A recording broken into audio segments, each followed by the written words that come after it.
Hello, hello, and welcome. Welcome to the joy of connection. I don't know whether to scream, shout, I'm just really trying to contain my excitement because the guests that we have coming up, they are so amazing, so exciting, but so inspiring. I think more than anything else, I can't say enough amazing words about them. And before we go to the interview, I want to ask you guys, what is the word? If I say to you, mature love is what I need? What does that mean to you? What do you think mature love is? Because it's something we're going to be exploring tonight in the interview. So yeah, this is going to be a good one. So I'm not going to hold you up any further. We're going to move on, and I'm going to introduce you to my wonderful couple, Billy and Nikki. Nikki and Billy, here we go. Bring them on. Hey, guys. Hey. Oh, so good to see you. Oh, you. Thanks for having us on. Thank you for coming. I am so excited that you guys are here in the middle of the day, New York time. So, we're blessed here in the UK to have you as guests. So thank you so much. Sorry. Great. So I'm just going to start with my first question. And I don't know how we're going to do this. Who's going to answer first, or if you're going to answer together? Because I feel like you guys are going to be ending each other's sentences as you do when you're in love. So, I hope that's not what love is. It's got to be more than that. That's the good part. We'll get to the rest of it. So tell me, where are you guys from and where do you live? So I am born and raised in Kansas, which if you're from the UK, Kansas is in the middle. So if you were to take a map of the United States and go right in the dead center, you might poke your finger on my house. It's right I live in the middle of the state that's in the middle of the United States. That's where I'm from. And Nikki? I am originally from Richmond, Virginia. A lot of people know DC. I guess what I'm like, south of DC? 95 south. Yeah, I'm south of DC, but I am from Richmond, Virginia, and we both live in New York City. Yeah. So today is perfect because there's a horrible snowstorm outside. And even if we wanted to be outside, it would be a horrible idea. We were out earlier. It was awful. We were out earlier. It was awful. We would be trapped in the house right now regardless. Oh, wow. Well, you know what? We just had a hard snowstorm last week, so we're just getting over it. So, thanks for reminding us of what we're not getting. And I'm sure you have real snow, not like us, right? Like you have inches. Oh, we have inches to feet. We have, it was really bad, last week? Yeah. Today we'll get about 8 to 12 inches. Yeah. But I mean, we also haven't had like a really horrible snowstorm in close to 5-6 years. It's been very kind for a very long time. So. Yeah. So no big deal. No big deal. Yeah. It's cold. When I was living there, that's when we had the last major snowstorm. Thanks, guys. My first question is, how did we connect? Let the audience know, like, how did we find out about each other? Do you remember? You mean how did I meet Billy? No, me. Oh, you? How did we meet Michelle? So I met Michelle through one of my clients, Julie Holyfield. And it just so happens, too, that Michelle also knows another one of my really good girlfriends, Crystal James Goodwin. So Michelle was, Julie was telling me all about Michelle. And then Julie told Michelle about myself and Billy. And Michelle reached out, and I was so excited, and I told Billy about Michelle. And of course, I looked at a couple of her shows, but I was already sold because, when good people know good people, you already know that person's a phenomenal person. Julie and Crystal are phenomenal. So I already knew before I even saw anything, I already knew that you were going to be this badass chick. I already knew that. I feel honored because I spoke to Julie, and Julie just sort of mentioned you guys, and I said, oh my God, I've got to get them on the show. I've got to get them on the show. And then I felt like I was harassing you and emailing you, can you call me coming back? And you were like, I'm busy at the moment. And I was like, oh, she's probably like, who is the stalker? Sending me messages on my WhatsApp, sending me emails at all sorts of crazy hours of the night. Meanwhile, I do have to thank you, Michelle. I told you that my WhatsApp wasn't on my front page. Yes. So you were sending me messages, and it was like I would see something, I would be like, oh, look, okay. So as a result of Michelle hitting me up on WhatsApp, I brought WhatsApp to my front page, and I've been missing a lot of stuff. I've been missing something to do with that. I know, no, but you put it on there. But Michelle, because of Michelle, I moved it to. Oh, okay, Billy. That's what mature love looks like. Just in case you're wondering. There you go. There you go. I love it. I love it. And listen, I'm just going to pause for a minute because we have got some people saying hi. So actually, Julie's listening. Say hey, Julie. Hi, Julie. Hi, Ava. Eva saying hi, and Aura's sending. You've got our first statement, and Aura said, "Mature love means to me wholesome, emotional, and plenty of quality lovemaking." Ooh la la, we like that. Let's do the ooh la la move. I like that, Aura. Yeah, thank you, Aura. Thank you. So, guys, and how did you guys connect? That's what I want to know. The two of us. Oh my goodness, how long do you have? So the shortest version of the story is that Nikki and I kind of had parallel lives on opposite sides of the country, and by side I mean I was in the middle and she was on the side. We both ended up in New York right around 2000, 2004-ish. I ended up in 2002. 2002, I'm sorry. When did you end up? I was here in 98. Yeah, Billy was there before me. Yeah, I ended up in and 2002. we met through a mutual friend who worked at a gym as a fitness professional. And so Nikki was there as a corporate sponsor, super trainer. I was a spokesperson for Bally Total Fitness for over 6 years. But that's not what she's asking. I know. So, you asked what I do. You didn't let me finish. Okay, I didn't say corporate sponsor. You did? Love it. Oh, real couple. The way that we met was through this mutual friend who kept having these.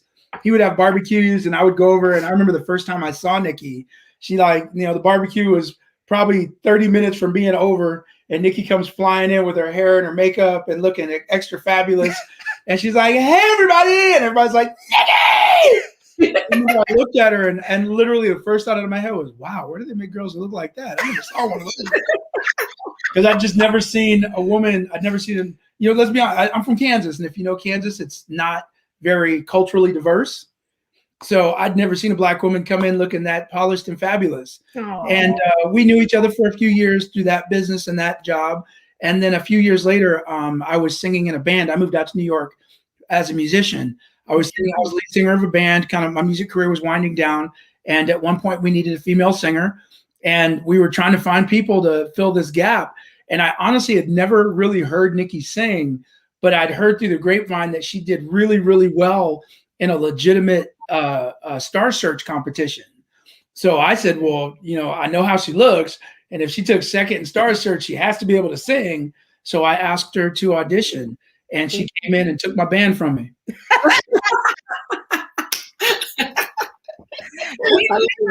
Billy and I were friends for 7 years before we started dating. It's funny. Yeah, it was 7 years before we started. I want to hear your version of that same story. I love to ask couples, his perception of how that time went and your perception may be totally different. So please continue. I'm sorry, continue. No, it was 7 years. And then Billy, same story. Billy's best friend, Roger, is also a good friend of mine. What? My version of that 7 years is 7 years of me trying to figure out ways to get her attention and her going, whatever. I mean, he was like my brother, it was Billy, and it was like, okay. I would buy her gifts on her birthday. Here's a true story. I literally spent Nikki has a fitness retreat that she used to do every year. It's not a fitness retreat. I'm in charge. Let me finish this. Let me get to the story. Get it right. So then don't stop cutting me off. All right, go ahead. So Nikki is in charge of the fitness at this major retreat every year. The retreat is not the important part of the story. The important part of the story is I wanted to get on this retreat because I thought if I could go on the retreat in Florida or Vegas, I think it was, I could get close to Nikki. I did not know Get Fit with Nick. I knew Nikki. So I make enough noise. She asked me to this thing, and her request was, "Do you know Tai Chi?" Now I've been a martial artist for a lot of years. I knew Taekwondo. I took jiu-jitsu, kickboxing. I can defend myself. I was a bouncer. So I said, well, I don't know Tai Chi. I teach kickboxing. She goes, well, if you can learn Tai Chi, can't you just learn it? And I said, well, that's not really the way when I hear this story Tai now, Chi works. As a seasoned fitness expert, I get so embarrassed about this story. Go ahead. Okay. Go ahead. The story will not embarrass her. So she says, well, can't you just learn it? And I was like, well, that's not really how Tai Chi works. Well, the retreat is the thing is in 2 months. If you can learn Tai Chi, I will pay you $800. So I took private lessons for 7 weeks at $100 an hour to learn one Tai Chi lesson that I could teach 4 times so I could get her attention. And by the end of the retreat, someone walked up to Nikki and they were like, to get her, because she was running the whole thing. It was her sponsored event. And someone walked up to her and famously said, Nikki was like, oh my God, did you enjoy yourself? She said, yes. She goes, well, I had Billy. What did you think? Billy is wonderful, but I don't think he knows Tai Chi. I'm so embarrassed about that story. As a seasoned trainer over 20 years now, back then I was a baby trainer, and I would have never done that, but he did it. And then of course I found Billy's stride. Billy's a cyclist and he taught spin classes. So of course the next years and kickboxing, I would put him in his trained modality. But yeah. That's how much I was into her in the beginning. But I wasn't really into Billy like that. Billy didn't really catch me. Just said Billy's funny. He's gonna have some trouble tonight. Oh, Billy didn't really catch my attention. He used to get on my nerves. We used to train together. I was like, oh. Billy was I was like, oh, get your friend. What is he talking about? Because one thing I love about Billy, he's very honest and very truthful. Ever since we started dating, he's developed a slight filter. But I kind of like, but sometimes he didn't have a filter and he would say something and I would just be like, okay, I can't. But it wasn't until I got into the band. When I got into the band, he would pick me up and we would go to the different venues. And that's because I spent a lot of time with him because our commute was like sometimes like an hour. 2 hours, 2.5 hours, hour and a half. Yeah. I started to hear his story, what he was about. And I was like, this is a really good dude. And I was like, he just need a nice little girlfriend of, rough. Put some lotion on his ass and knuckles. Exactly. And help him buy some jeans that fit. Exactly. Get rid of that fanny pack. I get rid of that fanny pack. And I just excuse me. Can you please tell the British audience what a fanny pack is? Because a fanny has one. I do have one. It's a purse-like belt that you wear around your waist. And it's like carries all your stuff. So it's like a giant pocket and you can wear it in the front, the back. I used to wear it across my neck. Like you can, it's just a travel accessory. And they're really popular now too. Back in the day. They're not popular. They are all the time. That doesn't make it popular. It is. They have designer ones. You're the only person I see all day with a pair. That is not true. That's not the story. You guys are arguing. I think they call it here. I'm not sure. I think that's what they call it here. Anybody in the audience who knows what you call it here? Because I don't call it a bump pack or something like that. Yeah, I heard that. I want to know that your fanny here is. Yes, that's where I heard it. I heard that. Yeah, you don't call it. You call it a bum pack, right? A bum pack. Okay. Because it goes over your bum. Okay. So we do a bum pack. So he had a bum pack. That I wore over my fanny. So I was starting to get to know him and I was like, he just needs a nice girl. So the guy that I had dated before, his sister, I loved her. And I was like, I should introduce them. And I could never get it to happen. And he and I would just talk. And I just like, Billy is dope. He's great. And then I ended up going on tour with the Broadway National Tour Dream Girls. And then I came back for one last gig. Yeah, we had one gig that we couldn't, honestly, they wouldn't give us the gig unless we brought Nikki. Because while she was on tour, we kept trying to replace her with other girls. And people kept saying, like, that's not the black girl on the video. That's not the black girl I saw at my friend's wedding. So this one couple said, we'll hire you, but you have to bring her. That's why I said she took my band. No, Michelle, but this is the thing, though. So Billy had never asked me anything about, like, he didn't know anything about my performance background. He didn't know that he and I had parallel, like, lives until later. And he would, like, Billy would tell me, okay, Nikki, when you get up and you grab the mic and you got to talk to the audience. And I'm just listening to him like, this dude knows nothing about me or what I've done. Like a dude. So I would just let him tell me to make him feel project to the back of the important. room. And I go, okay. And I would let him think a couple shows. This is his band. And I would look at him like, this dude does not know I'm about to steal this band. No, that's not what it's saying. They gave me a Tina Turner song. Okay. And I was like, okay, it's time to flex. It was like the third time. And I flexed, went out in the audience, came back up to Billy. I wanted to go like this. Drop the mic.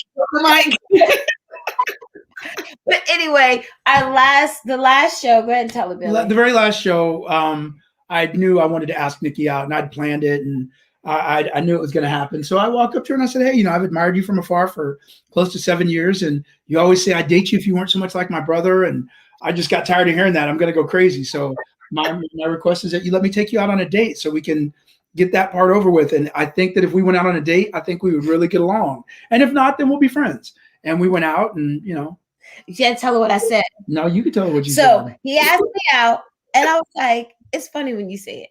So I asked her out. I said, I'd like to take you out. And she looked at me and she goes, Billy Davis, she going to make me blush.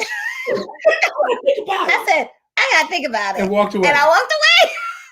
There's no respect. And I just really needed to think about it. And I spoke to like a mentor, big brother of ours. And I was like, guess who just asked me out? Billy Davis just asked me out. He goes, Billy's been wanting to ask you out for a long time, Nikki. So I went. And as I always say this, as cliche as it sounds, our very first date, I was like, oh my God, I think Billy Davis might be my husband. And I just couldn't believe it. Just all these years. We were friends for 7 years before we started dating.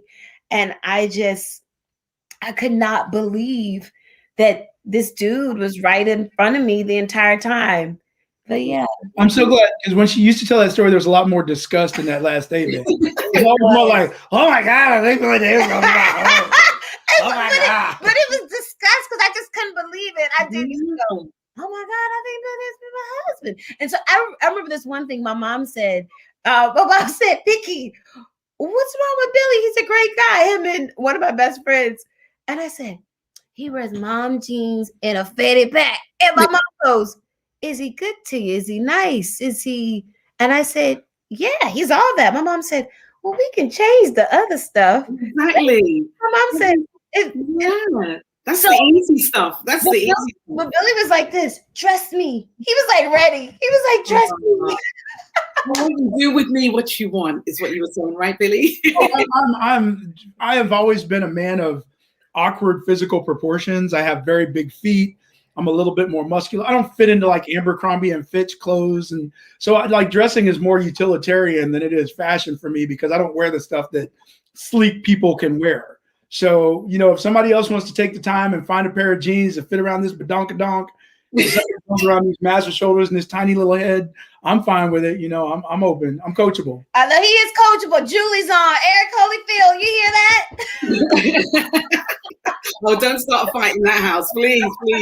Listen, Billy, I just want you to know, one of the audience members, Gwen, said, I just love the confidence and assertiveness of most American men. Aww. I'm not going to say too much about British men, but they wouldn't be that assertive. I'll just I would say this. Well, sorry, let me just add this. They will be assertive after a couple of drinks, but most of the time they're not necessarily. I would say it might work for you in the short term. I wonder how. It's kind of like going back home. You're good for about 4 days, and 5th day you're like, oh my God, still. So yeah, this is the way I'm wired. I've always kind of been like this. Everybody that knows me is kind of like, yep, Billy the Hulk. He might say some stuff. He might hurt your feelings along the way, but he comes from a good place. So I do the best I can. So guys, Eva's saying it's faith. Nikki, I'm glad you didn't let him get away. Your energy was brilliant. She tried. I kept chasing her down. She tried. I'm glad I didn't either. I really am. Annette said that you need your own TV show, but we're going to come back to that. So let's not answer that yet. Okay. Sabrina said, I feel like I'm back home in America, sitting at my kitchen table, surrounded by family. Amen. Yay, Sabrina. This is so great. So guys, let me tell us a little bit about your passion for athletics and exercise. I mean, that's so ironic that you both were on a similar path, music, exercise, but what is it that you're passionate about it? How did you fall into it? Why is it something that you do still? Well, I think a couple of things that we both have in common, let's just, we both got a deck of cards that lent itself towards athletics. Both, if you saw Nikki's dad, he looks like he played for the Patriots in the 70s. I mean, he's just ginormous. And her mother, tiny little cute thing, shout out to Miss Pat, was always the quickest child in her group and just didn't really have an outlet. On my side, all of the men in my family, most of the men are of they're pretty good, they're decent sized guys, very athletic and very assertive, very A personalities. And, for myself, both my parents are visually impaired. They were both born legally blind. So that meant we did not have a car. So we walked a lot, caught a lot of public transportation. And because we were middle class, lower middle class, and I've got burned hands from an accident when I was a child, I was the subject of a lot of bullying. So for me in particular, there was a moment in the 6th grade during an athletic event, between athletic events, where I got teased and harassed horribly by a coach that I considered a mentor. And he embarrassed me in front of an entire class, humiliated me. And I remember just thinking, like, what a jerk. But then I instantly had a thought that said, you know what, though? They don't make fun of me when I win. And something clicked, and it just became go hard, go harder. And in that arena, it seemed I didn't have a lot of competition if I pushed just harder. So from like the 6th grade on, it was, they're going to make fun of you because of your parents. They're going to make fun of you because of your hands. You don't have a lot of money. You walk in the snow, but it's hard to tease a guy that just beat you in whatever it is you're doing. I just became, I'm going to work harder. I'm going to run faster. I'm going to jump higher. And that became kind of my underlying theme to counteract the fact that we didn't have money and we didn't have some of the things that other kids would consider nice. Nikki's path was a little different, maybe. But you know what's lovely about that is you're talking about, the determination that you had, that, once you had that shift, that mindset that, yeah, they might beat me in this way, but they certainly can't beat me here. So I'm going to be the best at this. I'm going to do this with excellence. I'm going to be great at it. And that's that sometimes moves us from a place of lack and despondence to a place of triumph, because we just sort of say, you know what, I'm getting on with it. I don't care what the rest of the world thinks. This is what I'm going to do. But at 6th grade, that's pretty impressive. Can you tell the audience what age that is? Because the grades are different. I was 12 years old. And I was being teased about having holes in my sneakers by my gym coach, by my physical fitness coach.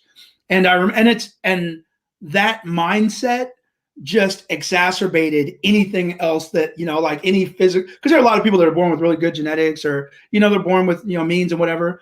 For me, it just meant I'm just going to try harder. And then shortly thereafter, I was fortunate enough to break a couple of high school records, and it just kind of set me on a trajectory where people just expected me to do more. And the more they expected, the more I stepped up, the more they expected. And, there's a great quote that says, the way you do anything is the way you do everything. So if I exceeded in that, then, music was the next thing. I was like, okay, well, I can sing. So we work harder. And so my reputation as I went from a child into adolescence, into young adulthood wasn't, yes, it was as an athlete, but honestly, my nickname when I grew up was Workhorse. The coaches knew, like I said, I'm coachable. I was a very Forrest Gump-like, run faster, Davis. Okay. And I would just run faster. Pick that up. Okay. And I'd pick it up. But then at the end of it, dang, you broke that record. Well, you told me to run faster, so I ran faster. And that's just kind of how I developed. Wow, that's impressive. So you guys know that I have a Facebook group called The Joy of Connection, which is the same name as the show. And the focus of it, especially as a relationship coach, speaking of coaching, because that's the way we get better at things that we do. And a lot of people don't realize having a coach behind you, I'm a coach, but I have my own life coach. I have my own physical fitness coach. I get coached all the time to be better at what I do. Even my producer coaches me. I take all the coaching I can get to be better at what I do, because no man is an island. You can't do everything on your own. And, I just wanted to know, coming from a relationship coach, if I put that hat on, I wanted to know, let's start with Nikki. What do you do for self-love and self-care? Because you guys sound busy. We're going to talk more about your lives, but what do you do to administer self-love and self-care to yourself? Do you make the time? I have to make the time now, because for so long I didn't make the time. I was sitting here preaching to my clients, you got to make sure you do this, make sure you do that. And I wasn't doing it for myself. And I don't like to say COVID, because COVID is just a awful thing. And I've had friends that have lost parents, but this quarantine space forcing us to slow down was one of the best things that happened to me.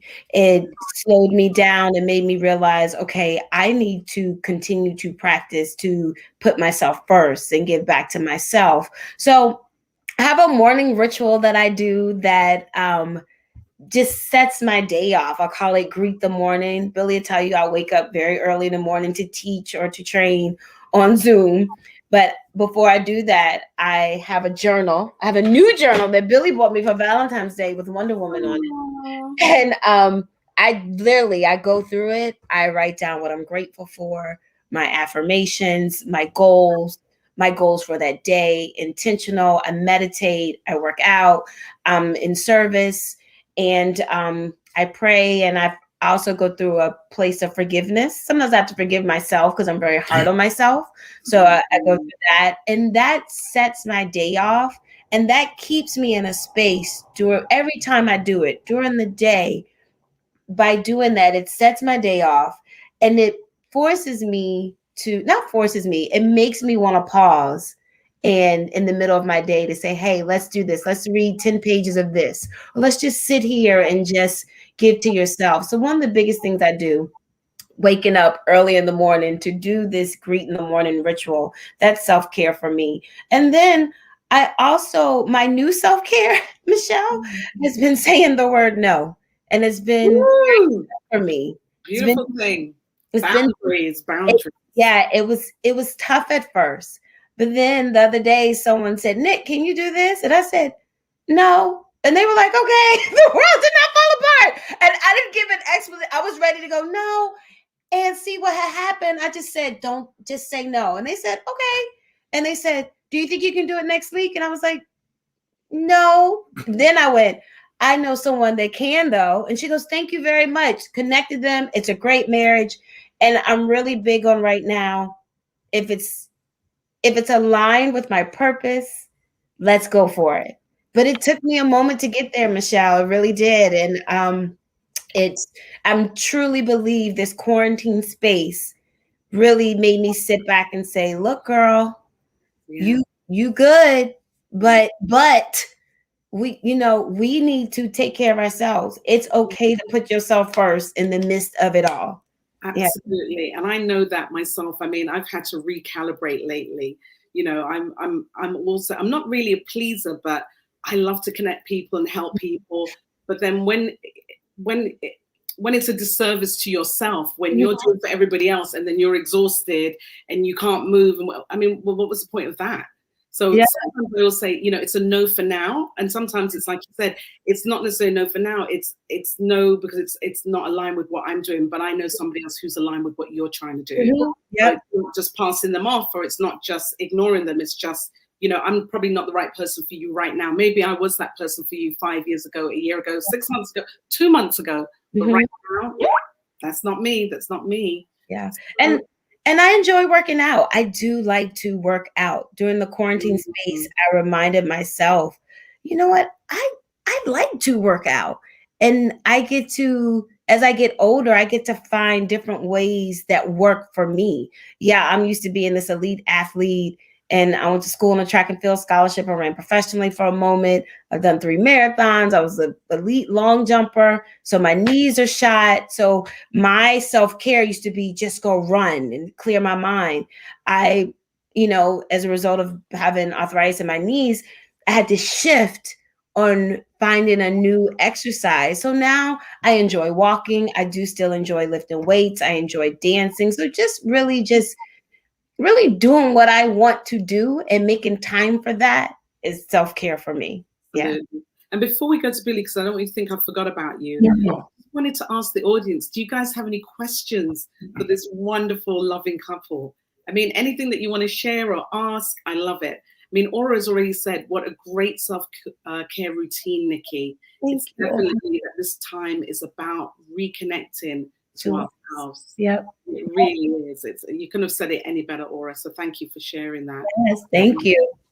But Billy, tell us about your self-care, because I know the women are like, ooh, he's so cute. You know, English people are very polite. They're not going to write that in there, but I know it's all right. Y'all can say he cute, ain't he? Anyway, so you can say what you want right now. But I love it. I love it. But and of course, you're very beautiful. I mean, you're a beautiful couple, to be really honest. I mean, this is great. I love it. I love it. So tell me, what do you do, Billy, for self-care and self-love as a man? You know, it's very similar. I try to adopt healthy habits, meditation, regular meditation. I've found working out to be, you know, just a saving grace. I know that when I don't work out over a period of time, my body feels a little bit different. One of the things that I'm sure that you've covered, or we will at some point, is I am an amputee. I'm missing my leg above the knee on the left side. So fitness for me is extra important, because if I get out of not just aesthetically physical shape, but cardiovascular shape, if that starts to decline, I have a harder time. Excuse me. Okay. There's a slippery slope with how my body reacts to that. I also have asthma, which is athletically induced, so I have to keep an eye on that. So nutrition is important. Fitness is important. I discovered triathlons after I lost the leg. So to me, swimming is therapeutic. I try to swim when I can, when the pools are open. I try to swim 2 to 4 days a week. And then I also, part of my self-care is making sure that I find ways to give to others. Mm-hmm. I'm a big believer in using your superpower to help other people. So whether that is donating time, energy, but making sure someone else is okay. And that doesn't mean I don't give in spite of our relationship. You know, I make sure that we have. But I did notice a distinct shift in the way my life looked when I was able to carve out a specific amount of energy and say, you know what, I'm going to spend my power here to help someone else without anticipation of return on investment, and trust that knocking down those things will bring the universe around and it will come back to me. And that's been very useful. Love it. Love it. I'm also a reader. Yeah, he likes to read. I love to read, love to watch documentaries. I give myself some downtime from time to time. He likes UFC. love to watch guys beat each other up. UFC. Well, I tell you, the bricks are opening up now. You're getting all the stunnings and the cutes and everything. So, you know, read. Thank you, guys. You know, I want to switch gears at the moment, and I just want to talk to you honestly about when things change. You know, when was that moment when, if you wouldn't mind sharing with the audience, what you basically said about being an amputee. So okay, so it was about 9 years ago, May of 2012. I was a 38-year-old fitness professional in New York, you know, traveling from gym to gym on a road bike, bicycle, training people and clients. And, you know, and it was, Nikki and I had been dating only less than 3 years at the time. Yeah, it was like 2.5. We were pretty new. And I suffered a horrific motorcycle accident in upstate New York, or in Westchester, New York. I won't give you that long story because I know we have time to worry about. We're concerned about time. But the short version is I broke my fibia and tibia and the compound fracture, which is the leg, the bones below your knee. I dislocated my knee. I broke my femur, which is your thigh bone, in 2 places. So that was 3 parts. Snapped my femoral artery, which comes down on the left, and bled out. By the time I got to the hospital, I only had 15% of my body's blood volume left. By the grace of God and with a little bit of luck, there just happened to be an Army medic that was the next vehicle off the exit after me. And he had a lot of experience and pretty, you know, wartime experience being a medic. So he had a tourniquet, he knew what to do, and all the blood didn't freak him out. So, you know, grace of God, good physical condition, and Sergeant Matt Pinkston were able to keep me alive until I got to the hospital. And then the rest of it was, you know, having a good surgeon and honestly being in good shape, which is another reason I'm really big on fitness, because people with my conditions, fitness is everything. So it was a pretty big thing. And I remember waking up in the hospital 5 days later, and there's a great story about that. You can read it online, or I can tell you about that later, where I got up and asked for a cheeseburger. But I then asked, how long was I out? And they said 5 days. And then they started to tell me about how I'd flatlined 4 times or twice. And I had 4 blood transfusions, and it was 11 hours worth of surgery. And most of these things would kill 99% of the people that it happened to. But the thing that kept me alive was I was in immaculate physical condition, and I got help early. So, Matt could have showed up at the same time, but if I'm 30 pounds heavier and had never lifted a weight, never rode a bicycle, never done a pull-up, a push-up, or run a mile, I'm still a memory on somebody's wall, a t-shirt and a bunch of candles on my mom's house. Yeah. I remember when I got to the hospital and the doctor said that basically he only had 15% of his blood volume left in his body. And the doctor said, he's not going to make it. And then he had flatlined twice. It was crazy. And then the doctor says, Nikki, the man upstairs was not ready for Billy to leave. And Billy was in such great shape that his body was able to handle the shock. The doctor said when they were giving Billy blood transfusion, they said it was like his body would go, it was like it was working. And the doctor says, this dude wants to live. That's what they said. Ready to go? They said he wasn't ready to go. And yes, it was a crazy time. It was a crazy time. And, to answer your question, things before that, I was a very charismatic person who had a lot of friends, was very popular, had a lot of really great gifts, but still kind of didn't know what I wanted to do. I was, I was still kind of fresh off of trying to make a music career work that didn't work. I'd been in fitness for a little bit and it kind of wasn't there. I'd done mortgages and that wasn't quite it. And Nikki and I were still new, but after I came out of that, I knew that one, I had to find something harder than the amputation to focus on. I needed to find something I could focus on that would make the amputation easier. And in my mind, I thought, Ironman, triathlons.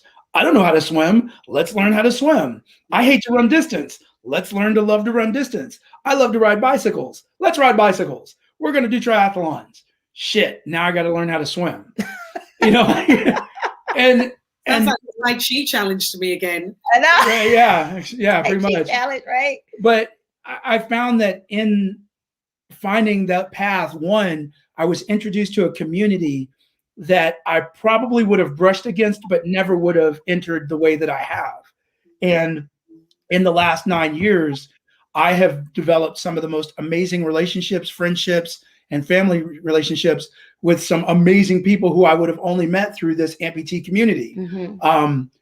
Olympians, business owners, entrepreneurs, public speakers, amazing people. And they've included me because I speak well, I'm articulate, I'm outgoing. As a fitness trainer, I was able to work with some people that had the same amputation, but less knowledge around the body. So I was able to reach out and contribute to them.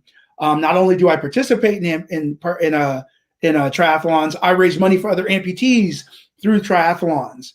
We've raised tens of thousands of dollars on the anniversary of my accident through a thing we call Cheeseburger Day. Mm-hmm. Where we ask people to donate, because I woke up and asked for a cheeseburger. We ask people to donate the cost of a cheeseburger to a charity that gives to amputees or kids with disabilities.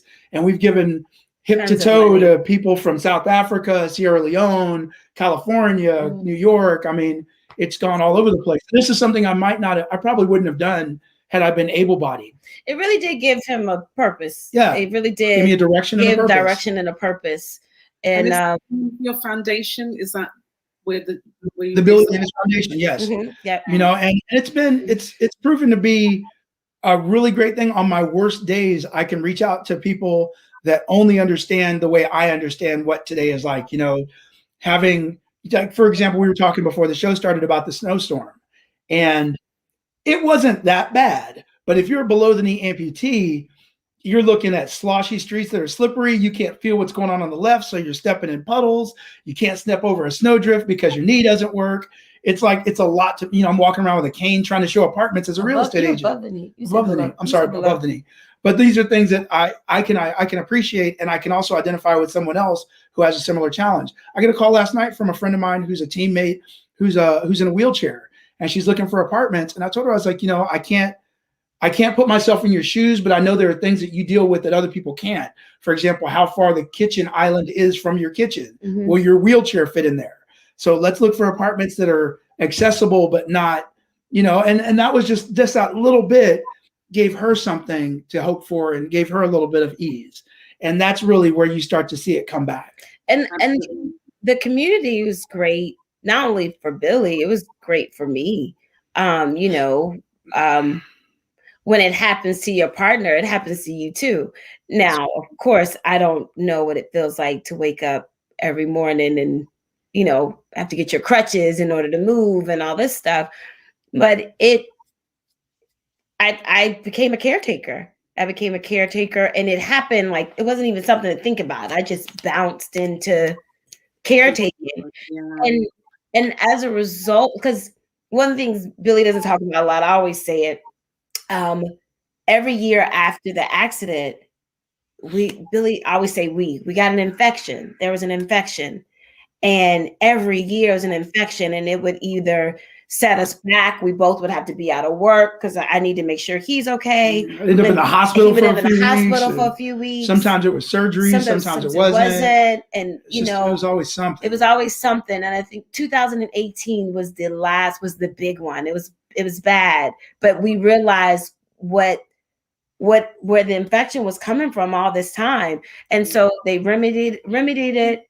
And all of 2019, I always get emotional when I think about this. 2019 was the first year that we didn't have a problem. Billy wasn't going to almost die. Billy wasn't going to do this, that. It was the first year. So we went into 2020 like, hey, 2020 went, hold my beer. We all did. So yeah, but would you guys say that you now have what I was asking for earlier of the audience? Would you say you have a mature love? Because I'm sure that everything changed, right? Your lovemaking changed, your plans probably change, decisions about children or not children, marriage, not marriage. You know, can you tell us a bit more about that? The love that you now have, or the love that I think that it is. And, you know, when you talk about mature love, I've been thinking about this a lot since we discussed this as a topic. And I think that it turns it, you know, the longer you're with someone, the less it becomes about the hot and the sexy. And, you know, not that, you know, Nikki's beautiful. She's gorgeous and she's sexy, but it becomes a lot less about that. I've seen her fart in public, you know, so. He said it live on TV. She's seen me throw up because I had bad chicken, you know, like eventually if you're with somebody long enough, sexy becomes, oh my God, let me hold her hair. You know, sexy becomes she had the flu or, you know, he's not feeling well. And it starts to become a choice.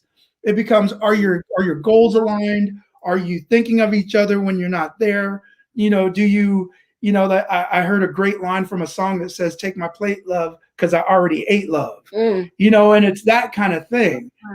Yeah, you gotta get Edson Sean on here. Shout out to Edson Sean. Edson Sean. This love. But, you know, it becomes more about a choice and aligning your vehicles so that they're headed in the same direction. And I think that one of the things that I think is magnificent about Nikki, she's got this beautiful, ridiculously large vision for what she wants and how she's going to get there. And she's an entrepreneur spirit. She's a competitor. She's gorgeous. She's graceful. She's fit and polished. And those are all things that you'd be like, I wanted to play. Like, wow. Even if I had thoughts of doing something else, I'm not going to find somebody who matches up with me like that. It's worth it to stay.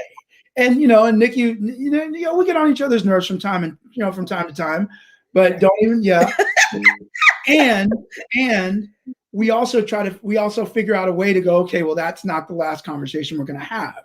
You know, we're still committed to to ABC. So let's stay with that. And the accident too, you know, just going through this whole, you know, plight and everything, we had to communicate. You know, we really, I won't say there was an opportunity for us to really communicate and be honest. We had to have honest conversations. Sometimes it wasn't pretty, but one of the things I love that Billy says, what do you say, baby? even when we have our disagreements or agree to disagree, or we just getting on each other's nerves, Billy always says we've never quit on the same day. Yeah, how do you survive? You don't quit on the same day. Don't quit on the same day. Yeah, it doesn't mean neither of us haven't quit. It just means we don't quit on the same day. Don't quit on the same day. So if I hear anything from Nikki that sounds like this ain't working, it's over, I have to really bite my tongue, because I'm like, don't say it, because if you say it, then it happens. So I'm glad you're bringing that up, because that was going to be one of my questions for Nikki. Was there a time, especially after the accident, that you just said, I'm leaving. I can't do this.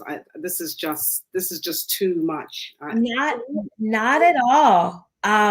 When Billy, it was funny. I would talk to my mom. Billy's mom's we have amazing parents. We have amazing parents. And Billy's mom and Billy's family and best friends were like, oh my goodness, Nikki, you didn't have to do this. And I was telling my mom, I wasn't even thinking like that. My mom says, I know you weren't. And mom says, because I wasn't thinking like that. When this happened, this was my partner, my best friend, my homie, my dude. You just jump and you do what you're supposed to do. Better or worse, sickness and health. When you That's do what this, it means. you do that. Yeah. But the one thing I do always tell people, what I did do, I got used to making sure Billy was okay. Is Billy okay? Is Billy okay? I was like, this is how moms feel. Is Billy okay? Is Billy okay? And Billy okay? And I was, making sure he was fine. Now, he wasn't necessarily asking for this, but I just wanted to make sure he was okay. I would do everything. And then when Billy started doing triathlons and swimming in the Hudson River, one day I was like, well, if you're going to swim in the Hudson, you're going to wash these dishes. I was like, you're going to wash these dishes. And just things, I really started to realize this is still Billy. We can still operate like we used to. But the one thing I do tell people when you become a caretaker, as Billy started to really be able to do things on his own and not necessarily need me anymore, that's when I said, this is how moms feel when their kids grow up and go to college. I was like, wait a minute, he doesn't need me anymore, or he doesn't need me like that. And all of a sudden, I was tired. I was 30 pounds heavier. I forgot my favorite color. I was tired. There was some resentment coming because here's Billy walking out on his bike and his one leg looking like Superman. I'm over here like, I need a drink.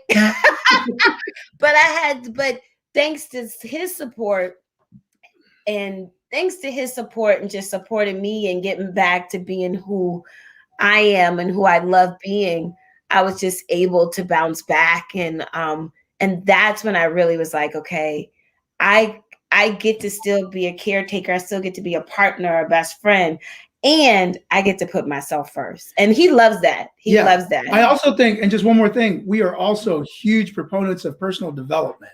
Mm-hmm. So we have spent a ridiculous amount of time reading personal development books, taking courses, belonging to accountability groups and different organizations and groups that allow us to kind of get some of the garbage out of the way, so that we could say, hey, if there's an issue, let's address the issue, versus kind of being at the just snipping at each other over dumb stuff.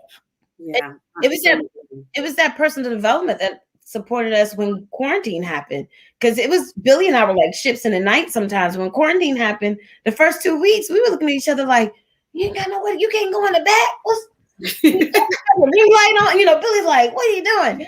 And then all of a sudden, it was we used our tools, had more communication, really talked. I think we're closer now than we've ever been, like here and spirits. I think now we are, when they say people are equally yoked, I say this out of love, baby. It's like the first time in our relationship, I feel like we are equally yoked. I really do. When we agree to disagree, we agree to disagree. When we do have our little tiffs, both of us are like, all right, let's talk about what's going on. What's the bigger picture?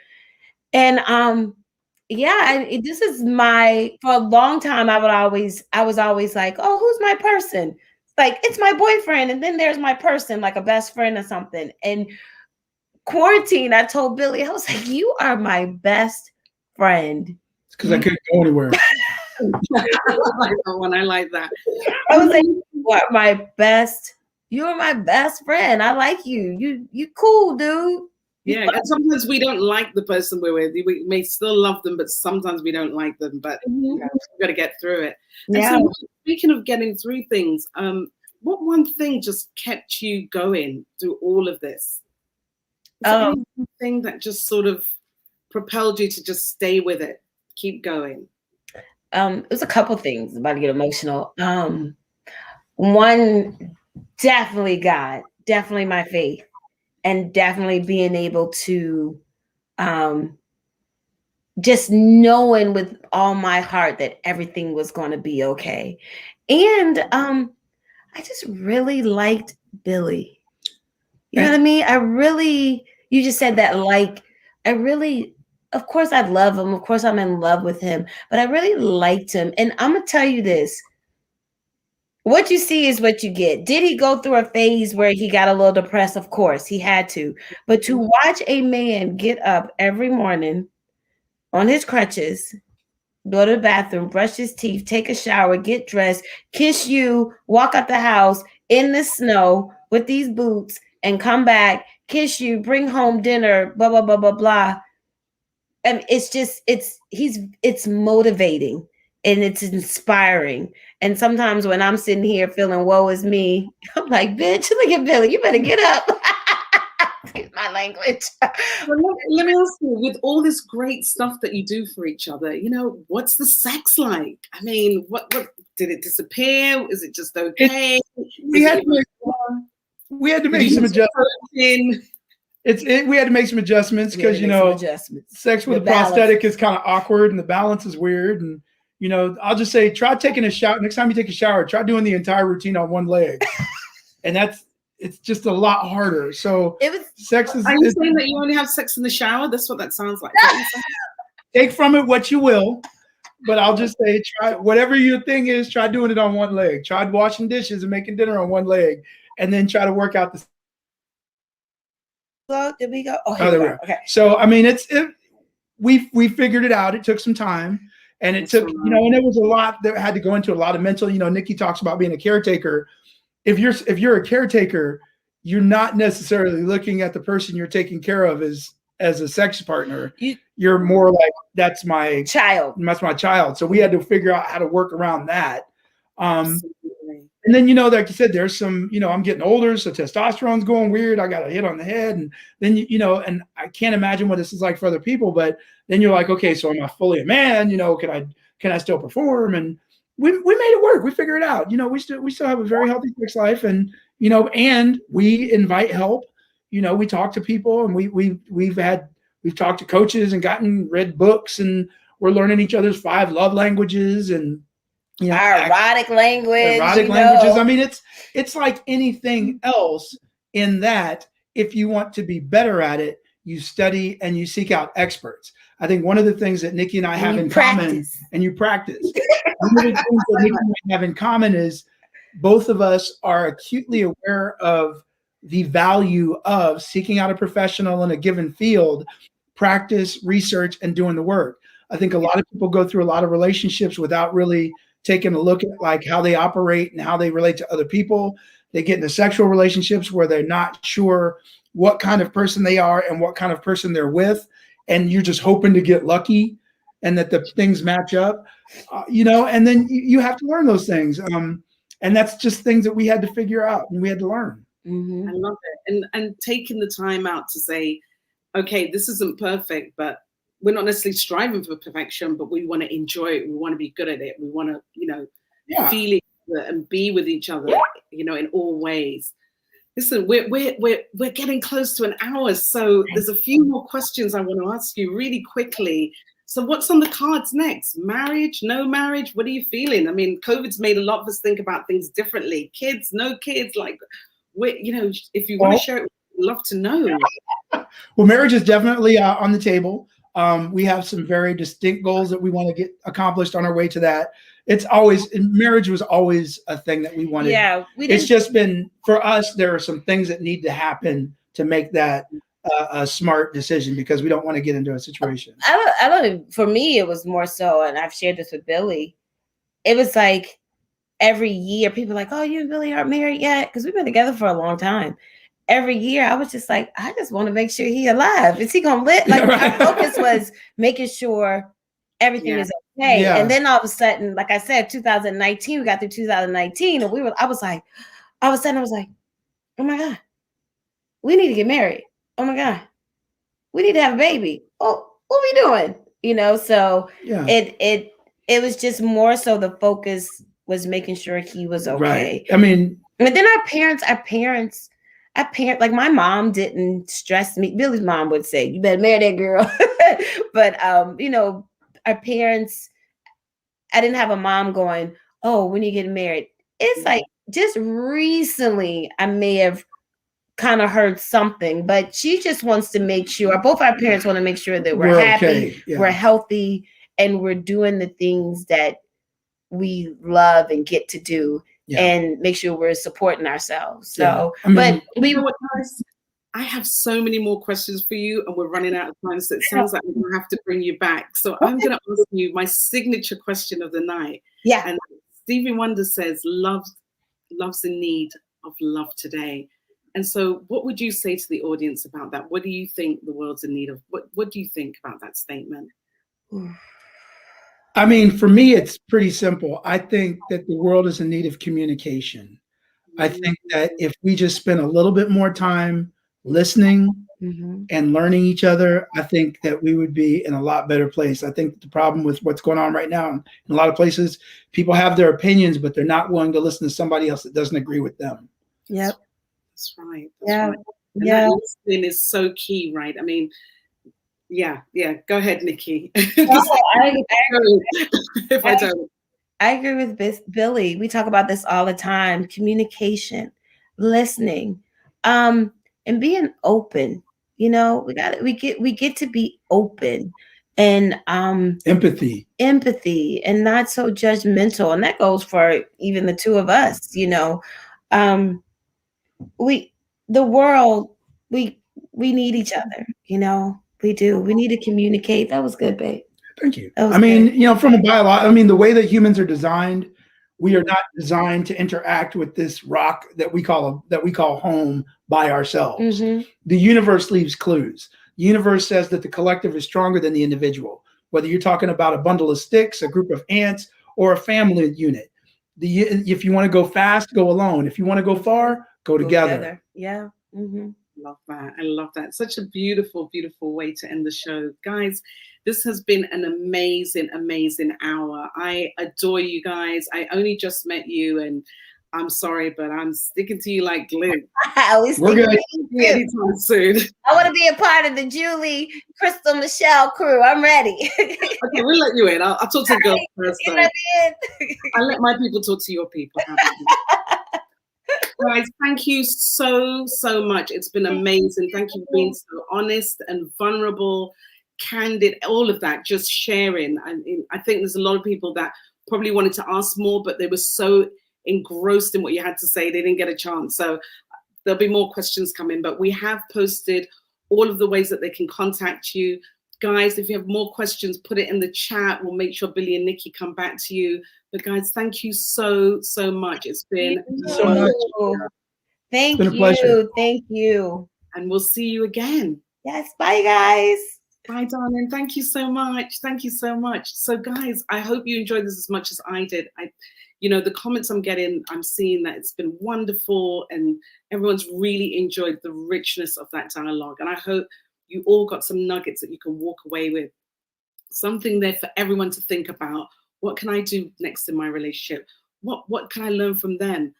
It was beautiful, wonderful chat. Everyone's loved it, and they are such an amazing dynamic couple. I love it. You can just see one starts a sentence, the other one ends it. They just entwine. But guys, it's an hour and we have to go. So I would just love to say to you, thank you for being here this evening. Be joyful, be connected, and shine your light. Good night.